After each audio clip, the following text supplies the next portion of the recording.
The poison for Steve. The poison chosen specially to kill Steve. It's poison. That poison? Yes, that poison. Got you covered. Hey friends, what do you think potions actually are? And more importantly, how much do they weigh? This is part of my ongoing quest to figure out exactly how much Minecraft Steve can lift. Watching the rest of them is not necessary for this video, but the full playlist is in all the places. As always, my ground rules are the same. We're avoiding any interpretation that leads to infinite weight, assuming conservation of mass is respected unless there's evidence that it isn't, and sticking with vanilla survival Minecraft, which in this case just means no luck potion. With all that out of the way, let's answer the long-awaited question, how much do potions weigh? Obviously, to weigh the potions, we need to know how much the ingredients weigh, and to figure that out, we need to figure out what each ingredient is, because most of them don't exist. There's over 20 items to cover and not a whole lot of time, so this video is going to be more of a lightning round. Let's jump in. I've divided our potion ingredients into 3 basic categories, and a special 4th one, based on how we can go about identifying and weighing them. Let's start with the stuff that mostly exists on Earth. A bunch of them are parts of animals, while the pufferfish is a whole creature, or I guess the corpse of one? Let's start with that.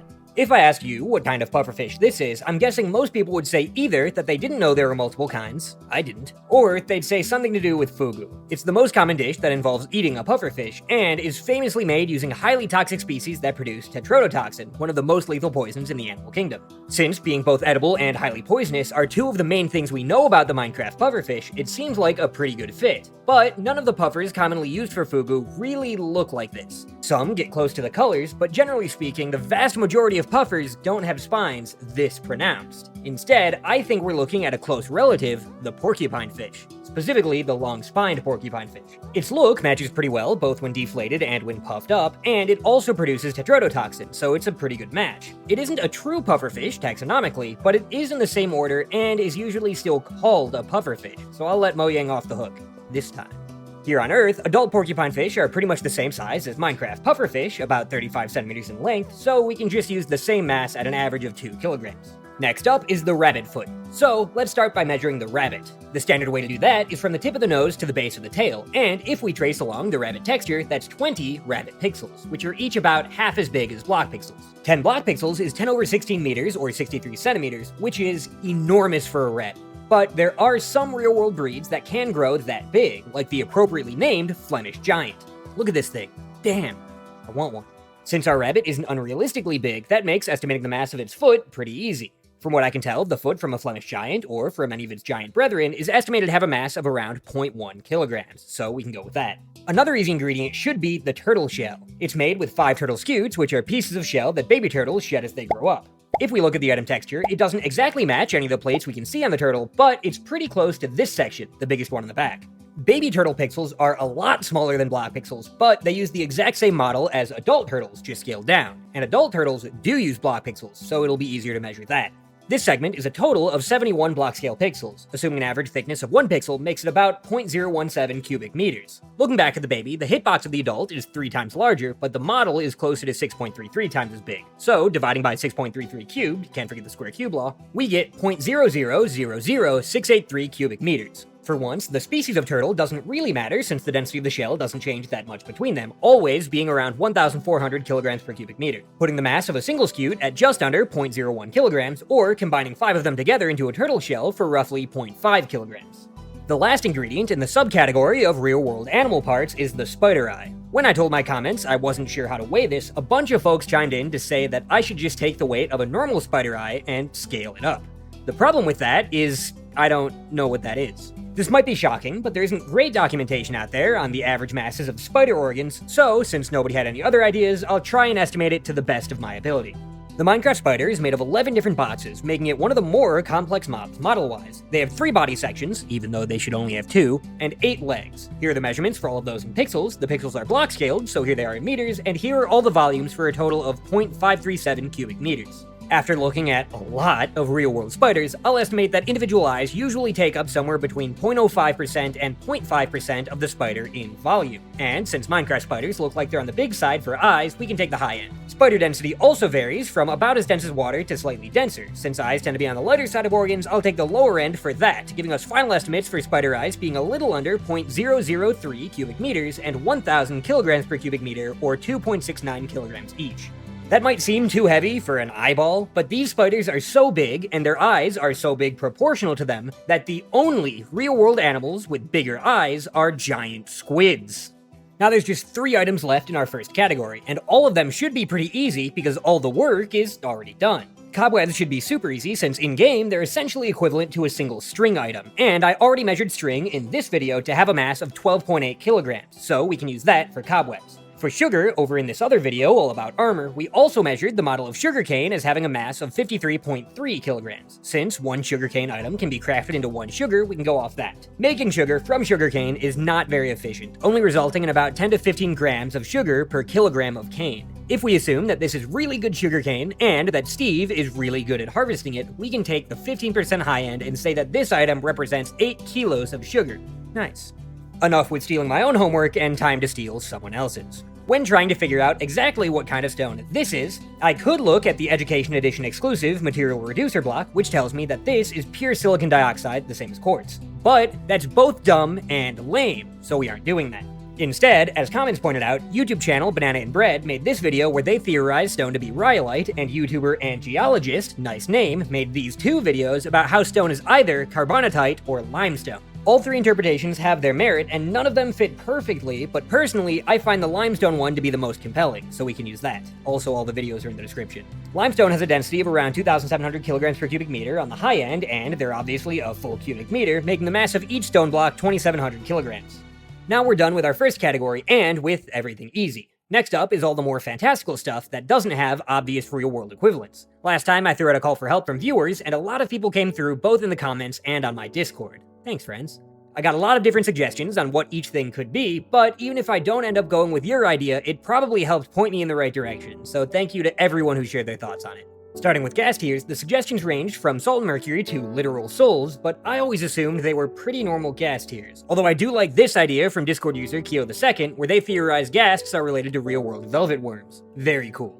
Whether it's tears or velvet worm slime won't end up mattering a whole lot, I'll come back to why, so whichever one you prefer works. Most of the things we're weighing use this formula for mass, where we find the density and the volume, but I don't know if there's really any way to directly find the volume in this case. However, if we assume that the item name is literal, meaning this is an actual liquid that actually comes out of the gaseous tear ducts, then we can instead use this more complicated formula. This is a slight variation of another equation called Tate's law and is used to measure the surface tension of liquids in what's called the stalagmometric method, because I simply cannot get through an episode of this series without fluid dynamics coming up. The stalagmometric method measures how gravity overcomes surface tension to detach droplet from a hanging liquid, such as water dripping out of a faucet or tears coming out of a tear duct. M is the mass we're solving for, G is gravity, which we already know from previous videos is 32 meters per second squared on the Minecraft planet, and sigma is the surface tension of the fluid. The surface tension of tears is around 0.04 newtons per meter, significantly lower than that of water. This is because of all the lipids and proteins dissolved in it, and while I can't find an exact measure for velvet worm slime, it has a lot of that same stuff, so it might be reasonable to assume they have similar surface tensions. The final variable we need to account for is R, which is the radius of the source, in this case the ghast's tear duct. Ghast eyes are 8 pixels wide, and ghast pixels are twice as big as block pixels, meaning ghast eyes have a diameter of a full meter, and meaning they're a little over 8 times bigger than Steve's eyes. If we assume Steve has human-sized tear ducts and scale them up, that gives ghast tear ducts a radius of 2 millimeters. Plug everything in, work through the math, and we get the ghast tear with a tiny mass of under 16 milligrams.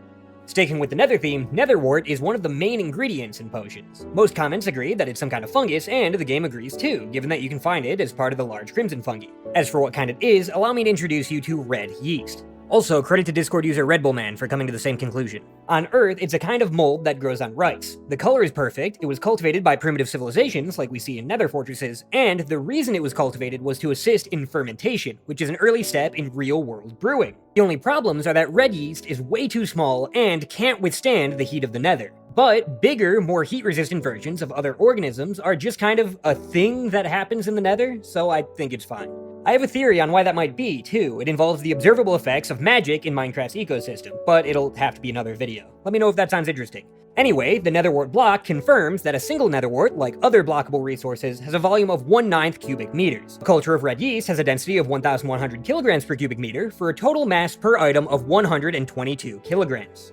While we're in the Nether Fortress, another pretty important item in making potions is blaze powder, and commenters had a lot of ideas for this one. Sulfur powder, plutonium, phosphorus, plasma, and my pick, thermite, as suggested by commenter Tranquil Slime 870. The color matches, it's normally pretty stable but highly reactive when triggered, and overall it's just a very good fit for an item that's like the essence of heat. We can't quite tell what the volume is for the blaze powder, but we can tell what it is for the blaze rod, since we can visibly see them on the blaze. That's 2 by 2 by 8 block scale pixels for a volume of 0.008 cubic meters, and the density of thermite when compacted like this can get to around 4,000 kilograms per cubic meter, making each blaze rod 31.25 kilograms. Blaze powder would be less compacted and therefore less dense, but would still end up having half the mass of a blaze rod, or 15.6 kilograms per item. Finishing up the nether items is glowstone. Comments said things like willemite, barite, fireflies, gossamer worms, and hackmanite, which I do like, but the color is off, though it does remind me of something. And in Mojang's Block of the Week article on glowstone, they mention phosphorus, which is good, but it's still not quite right. But I do think it is a kind of phosphor, as originally suggested by Discord user Chloe. A phosphor is any substance that glows when exposed to radiation, and they can be pretty much any color. Commenter 23BCX suggested calcite doped in manganese, which is very glowy, and the color of the rock itself does match pretty close, but the color of the glow is a deeper orange color. I do think they're onto something though. My guess is that we take that same manganese and dope strontium sulfide with it instead. Doping in this context, by the way, is putting trace amounts of another substance in the rocks. It changes the color of the glow, but it won't affect the weight very much. For strontium sulfide's case, normally it doesn't glow very yellowish, but if there's just the right amount of manganese mixed in, it gets very close. And also, as a bonus, when solid, it's very brittle and shatters like glass. The density is around 3,700 kilograms per cubic meter, this time it's 1/4 of a cubic meter, for a mass of 925 kilograms per glowstone dust. Worth noting, it would only continuously glow like that if it was absolutely bathing in radiation. But considering how many things seem to pull energy out of thin air, it's not really out of the question that Minecraft as a whole is highly radioactive. But that's another conversation for another time. Speaking of dubious energy sources, let's handle redstone. Suggestions included cuprite and hematite, and while researching, I also found this Reddit thread where user Habib_M likens redstone to cobalt-2 sulfate. All three of those materials are the right color, and two of them even conduct electricity well, but only when they're solid, and one of redstone dust's most important properties is that it's dust. Not much conducts well when powdered, and a bunch of these things even become insulators. The most well-known conductive powder is probably graphite, but it's missing all the red color, which is also pretty important. Luckily, commenter Tixindre suggested that it might be, quote, a heterojunction of zinc telluride and zinc selenide, and I'm glad you knew what that is, friend, because I certainly didn't. In materials engineering, specifically regarding semiconductors, a heterojunction is the interface between two different semiconductive materials with different properties. Specifically, a property called the band gap is different, but don't worry about the details too much. Material science can get really complicated, but from what I understand of everything I've read, this heterojunction does follow pretty much all of our requirements. Wind dust, it wouldn't conduct electricity super well over long distances, but neither does redstone. The density of dust made of something like this is also complicated and depends on a property called porosity, which we have no way to measure, but like the blaze powder, since the block is solid, it's a little easier. Assuming equal thickness layers between our two components would give the block a mass of 5,270 kilograms and each dust item a mass of 586 kilograms. Let's do an easy one next. Dragon's breath. This also got a lot of suggestions. People think it might be phosgene, hydrogen sulfide, hydrogen cyanide, bombardier beetle spray, spitting cobra venom, or velvet worm slime. Hey, they're back. My personal favorite, though, is iodine vapor, as suggested by Discord user easy_. There are very, very few purple gases, but the color of iodine matches pretty exactly on top of being harmful to inhale. The density of it is less easy, especially for gases, but it also doesn't matter that much since it seems very close to the density of air. We see it stick to the ground with wisps of vapor floating upwards, implying that minor changes in temperature is all it takes to go from heavier than air to lighter. That being said, we've identified what the dragon's breath is, but with a net zero buoyancy, it won't end up affecting the mass of any potion that uses it. Slime blocks, on the other hand, probably will. For these, suggestions included rubber, gelatinous cubes, cytoplasm, and oobleck. Oobleck was a popular one, both in my comments and online. It's a non-Newtonian fluid, meaning it doesn't follow Newton's law of viscosity, and oobleck specifically is a dilatant, or shear thickening fluid, meaning its viscosity increases the more stress it's under, making it seem like a liquid when pressed soft and slowly, but like a solid when hit hard and fast. Problem with Minecraft slime being oobleck is that it never acts like a liquid. Sure, it's super elastic, but if you just stand on oobleck like this, you would slowly sink into it. So instead, let's look at the source. The slime mobs aren't super helpful. They do seem to be based on gelatinous cubes from D&D, but we never see them absorb or digest anything. But there is another source for slime balls, and one that exists in real life. Sneezing. It's mucus. Panda mucus, to be exact. And while the details and varieties of mucus are more in-depth than I ever cared to know, the density of it doesn't vary that much between mammals, so a full cubic meter of it will be around 1,020 kilograms, just a little heavier than water. The last item in our fantastical category is phantom membrane. Suggestions included cell membrane, shed skin, and pterodactyl hide, and while all of those are great, for once, we actually have a Mojang certified real-world equivalent, and one that makes a lot of sense. Patagium. Patagium is the thin skin that bats and most other non-feathered flyers have on their wings.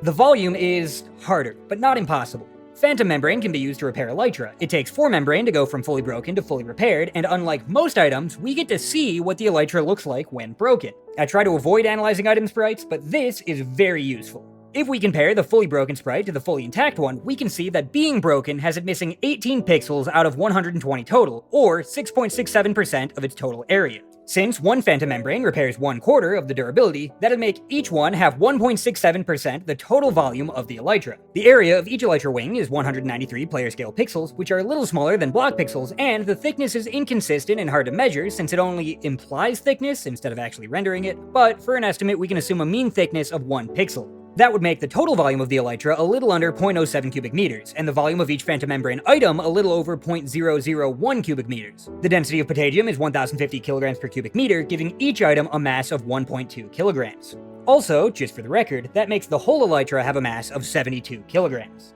Neat. That's 2 categories down, and moving on to the much easier crafted items. We can quickly check off Magma Cream since we've already measured both of its components, 1 part Thermite Blaze Powder, 1 part Slime Ball, which is 1/9 of a cubic meter of mucus, for a Magma Cream mass of 129 kilograms. Next, we can handle golden carrots and glistening melons together since their recipes are very similar. In the last Minecraft video, I tried to handle food, and as part of that, we came to the conclusion that a melon block in Minecraft is 1,011 kilograms, making each slice 112.3 kilograms. We also figured out that each hunger point represents a massive 10,246 calories of food. That makes the 3-point carrot 30,700 calories, and since carrots have a caloric density of 410 calories per kilogram, each Minecraft carrot has a mass of 75 kilograms. Absolutely giant, like everything else in the game. Each ingredient also requires 8 gold nuggets, each of which is 1/9 of 1/9 of a cubic meter of gold. Gold has a density of 19,320 kilograms per cubic meter, making each nugget 239 kilograms, which gives the golden carrot a final mass of 1,983 kilograms, and the glistering melon a mass of 2,020 kilograms. Only one craftable item left, but it is a little harder. Fermented spider eyes are made with spider eyes, sugar, and brown mushrooms. The first two we've already covered, while the brown mushrooms we need to measure. The in-world model appears to be a cylindrical stem with a radius of √2 pixels and a hemisphere cap with a radius of 4 √2 pixels. The pixels are block scale, so we can convert those values into meters and plug them into the formulas for both a cylinder and a hemisphere. Add them together and we get the volume of the mushroom as being 0.265 cubic meters. As for what kind of mushroom it is, Jeb once identified them in a tweet as penny buns, and who am I to disagree? Penny buns have an average density of around 900 kilograms per cubic meter, putting each brown mushroom at 238 kilograms, and each fermented spider eye at 273 kilograms. That's everything craftable, and everything that we can give definitive masses to, but you may have noticed that there are still 2 ingredients left unaccounted for. And that's because they can't be accounted for. Not yet, at least. Because both gunpowder and breeze rods can be made into things that propel Steve and his inventory. That means to figure out their maximum energy output, which will affect their mass, we first need to know exactly what the heaviest inventory is and how much it weighs. But after 7 videos on the topic, we're still working out some of the finer details on that. So I can't give final estimates for the masses of these items, but we can still identify them and figure out some working estimates. Starting with gunpowder, identifying it should be pretty easy, but it might be misnamed because Minecraft cannot figure out how explosives work. I already went on a whole rant about that though, and when it comes to fireworks, gunpowder does make the most sense, so we'll stick with that. This is the basic formula for gravitational potential energy. Basically, if we propel a known mass against gravity to a certain height, this is how much energy it takes to do that. If we craft fireworks with 1 gunpowder and launch straight up with them, there's some randomness, but through a few trials we get an average of 15 blocks high. The mass of Steve and his inventory is pretty much what we've been investigating this whole series. As a quick recap, we have Steve carrying 37 blue shulkers, each filled with 27 blue bundles, each with a stack of blue ice. Everything is named, he has netherite bolt-trimmed netherite armor enchanted to be as heavy as possible, a named parrot on each shoulder, and his XP bar is maxed out. I am leaving things out like the boat stack and his food, and we do need to drop one shulker to hold the firework, but I'm not going to hold a full stack to add extra weight, because that would really complicate things, and like I said, we're going for more of a working estimate here. Summed up, that all has a mass of 16 sextillion kilograms, and the gravity experienced by players in Minecraft is 32 meters per second squared, meaning we're dealing with 7.9 yotta-joules of energy at least. It would actually be even higher because of what's lost to heat and sound. That's 38 million times stronger than the Tsar Bomba, 6 times stronger than the Chicxulub impact that wiped out the dinosaurs, and almost 2 petatons of TNT from that one gunpowder. Those sandblocks must be dampening the hell out of this explosion. The energy density of gunpowder is commonly cited as 3 megajoules per kilogram, which means if this is really gunpowder, then it's at least 2.6 quintillion kilograms of it. And finally, as of making this video, the last potion ingredient is breeze rods, and there's a reason I put this one off until the end, so strap in. Breeze rods by themselves can't do much, but they can be broken down into 4 wind charges. Suggestions were mostly variations on compressed air or gas of some kind, and that's good, I can work with that. Considering it can also move Steve in a full inventory, just like gunpowder, the weight of the compressed gas will probably end up making the weight of the container insignificant, so we can just focus on how much gas we would need. Starting with the same energy formula as before, wind charges don't launch Steve as far into the air, only about 4 meters, but he does get his last inventory slot since he doesn't have to be the one throwing the wind charge, for an energy of 2.17 yotta-joules. That's just what goes into making Steve rise. Since the wind charge is an explosion and not a directional propulsion like the rocket, most of it will go in other directions. We can model that explosion as adiabatic expansion. Adiabatic just means I'm assuming no heat is transferred as the air expands. It makes the math easier. Here's the general equation for that. W is for work, it's the total energy put out by the expansion, it's related to that 2.17 yotta-joules, but like I said, only a fraction of it will actually go towards Steve. I'll estimate that fraction as about 10%, making the total work 21.7 yotta-joules. Gamma is what's called the adiabatic index. It varies based on gas, it's 1.4 for air, and it isn't affected by Minecraft's weird atmosphere. P and V are the pressure and volume of the gas both before and after expansion. We're trying to solve for P1, the initial pressure. P2 is the ambient air pressure, which we figured out was 32.9 megapascals in a previous video, and V1 is the initial volume, which is the size of a breeze ball. When thrown, they show up as a cube with a side length of 4 block scale pixels or volume of 0.0156 cubic meters. That leaves us with 2 unknown variables, since we also don't know the final volume after expansion, which is a problem. But when dealing with an ideal gas, part of the definition of that adiabatic index is that pressure times volume to its power is always constant, meaning these two should be equal, and also meaning we can rearrange this formula into this one without V2. Now that there's only one unknown, we can plug everything back in and get the astronomical initial pressure of 556 yottapascals, which is thousands of times more pressure than you'd find at the core of some stars. Now that we have a volume and a pressure, we can use everyone's favorite gas equation, PivNert, to find that wind charges somehow can pack 3.6 sextillion moles, or 103 quintillion kilograms, of air, making them a good bit denser than neutron stars. But before anyone asks, still not dense enough to collapse into a black hole. I saw you typing. So, while I need to come back to those last two at some point, for now, that's all of the ingredients identified and weighed, meaning we can finally get to our thesis question and weigh the potions themselves. Brewing in Minecraft is obviously magical in nature, so the exact mechanisms of how the ingredients create potions isn't super clear, but we know it at least involves adding them to water bottles. You can make 1, 2, or 3 identical potions at a time using the same inputs, meaning when you only make one potion at a time, you're either wasting 2/3 of each ingredient, or you're making a more concentrated potion with the same effects, and I'm going to argue that it's the latter. If these worked like medicines on Earth, then a higher dosage of the active ingredient would have a more pronounced effect, but we can already tell that isn't how it works in Minecraft, because if it was, then you'd make a level 2 potion like this. But instead, the only way to increase the efficacy of potions is by adding Glowstone Dust. Plus, there's no evidence of any waste product. We know exactly what 1/3 of a slime block looks like. It looks like this. So if the other 6 slime balls didn't go into this potion of oozing, wouldn't we get them back? Analyzing how magic works is always kinda iffy, but I do think the evidence points to this potion being more concentrated than this one. Not that it'll end up mattering much, because that water bottle weighs a lot. A long time ago now, we wrote this formula to measure water and found that a single source block, rather than being 1,000 kilograms of water like it appears to be, instead contains over 2 quadrillion kilograms of water. If we fill our bottle directly from that source block, it's hard to tell exactly how much we take, but if we fill up from a cauldron, we empty 1/3 of that same source block, making the mass of the water bottle almost 750 billion kilograms. I'm not weighing the glass since we don't drink the glass. That number makes the mass added from almost all of the ingredients practically insignificant, but I still did the math. I won't go over each individual potion since there's over 80 of them, but I have added all of them and all the ingredients to the spreadsheet linked in the description. Check it out if you're interested. The lightest one is the base potion of regeneration, being barely heavier than a water bottle, and the heaviest ones are the splash and lingering potions of wind charging, each with a mass of over 415 quintillion kilograms, making holding just one of them the equivalent of benching 250,000 Mount Everests. So, to tie it back into our overall question, can Steve lift more than previously calculated by using potions and tipped arrows? Last time, we filled up on enchanted golden apples and kept eating after we were full for the added weight, then got skewered by Drowned, all holding the heaviest tridents we could make. But, if instead of doing that, we ate 5 gapples to fill our hunger, then chugged down some wind charging and used arrows of wind charging, would it all weigh more? First, a quick correction. When handling eating last time, a bunch of people brought up that I didn't account for the mass lost to digestion during the eating process, and they were right. That's why, in my most recent Terraria video, I wrote the Terrarian digestion formula. We'll be using it for potions, but both eating and potions work very similarly in both games. You can drink more than one of the same potion before the other one wears off, but no matter how much extra you gulp down, the effect is the same, and it's all out of your system in a set amount of time after you stop drinking. Anytime in any game those 3 criteria are met, this formula will apply. Here's how it works.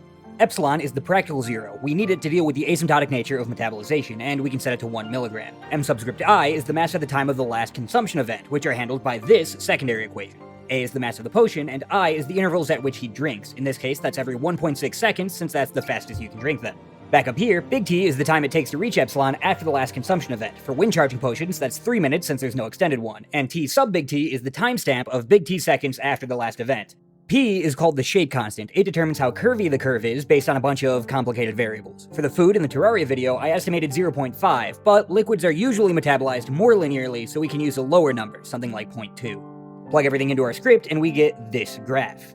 Because of the exponential nature of digestion, the insane amount of mass each potion has, and the slower eating time, compared to Terraria at least, most of it is gone by the time we drink another one. The maximum of this graph is around 443 quintillion, which is more than just drinking one potion, but only by like 7%. Tipped arrows, on the other hand, likely do keep close to their full mass the entire time they're on you, but that full mass is a little smaller since in Java Edition the only way to get tipped arrows is to split a lingering potion across 8 untipped arrows, making each one around 52 quintillion kilograms. So, with all that covered, if we fill our bundles, fill our shulkers, fill our inventory, dye everything, put on the armor, tame our parrots, name everything, and fill up on golden apples, but this time we down our potions and get hit with 58 tipped arrows, then, after accounting for gravity, Steve would be lifting 66 sextillion, 597 quintillion, 929 quadrillion, 459 trillion, 18 billion, 235 million, 615,267 kilograms, which is 653 zeta newtons, 146 sextillion pounds, and 55.7 quintillion, 2,500 elantras. That's just over the weight of Earth's moon, and is over 20% more than the max inventory we've been working with, so that's pretty cool. However, in more understandable units, this inventory weighs 2.02 quintillion Cinderaces, 9.51 sextillion Power XL Vortex Pro Air Fryers, 118 quintillion Australian Triads, 333 sextillion Uno Decks, 133 octillion Tardigrades, 555 quintillion Dwayne's Johnson, 1.33 septillion Empty Pringles Cans, 13.3 sextillion Duct Tape Suits, 444 quadrillion Profit Taker Orbs, and 1.39 sextillion of That Guy's Wife. Hey, thanks for watching my video. It was a lot of research, but thankfully I got a lot of help and suggestions, so thanks again to everyone who shared ideas. Genuinely, it helped a ton. This took way more work than I expected. With potions out of the way, there's only, I think, 2 more major topics to cover in Minecraft, which means we're coming up on the end of the series, for survival mode at least. That's pretty exciting. If you want to support the channel, I have a Patreon and YouTube memberships now. If you want to join, I'll try and make sure members on both get videos a day early. To be honest, I'm usually working on these videos pretty down to the wire. I keep doing topics that take way more time than I have free time, but I think I can commit to a day early. We'll see how that goes. If you don't have money or don't want to give it to me, which, I mean, fair, you can still let YouTube know I'm a cool guy by liking the video, subscribing to the channel, and leaving a comment. So, let me know what units you understand, if you agree on my picks for the potion ingredients, and if you think there's anything else they could be. If you don't have any thoughts on any of that, let me know what your favorite Smash Bros. Character is. That's tangentially related to Minecraft. I like Samus. The spreadsheet with all the final values is in the description, like I mentioned before, and so is my Discord link. Come join if you want to chat. In the meantime, just know, Minecraft Steve has the bladder of the gods. And stay nice out there.